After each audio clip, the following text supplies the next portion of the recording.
Alright guys, welcome to a video on how to get the YouTube app on Windows 10.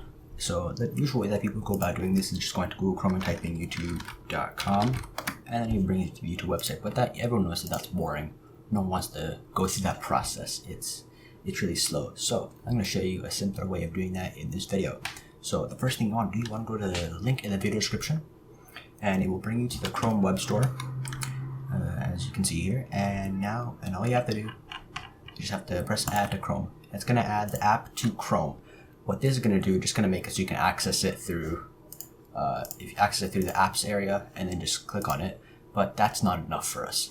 So what you want to do, you want to actually go to the apps area and then you're going to right click on YouTube and then you're going to click on open as window, and that's going to check that box.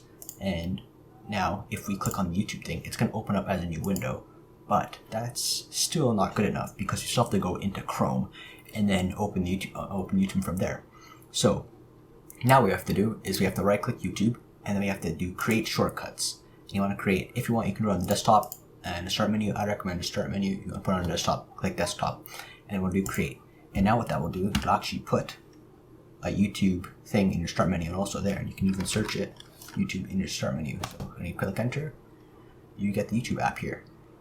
And if you want to add it to your taskbar, you can pin to taskbar like that. Super easy. You can just close everything. Chrome's not even open. Click on it, opens YouTube like that. Super easy. Yeah, that's pretty much it. Super easy way to add YouTube to your taskbar or to anywhere on your computer and have the YouTube app running on your computer. And that's about it. Thanks for watching.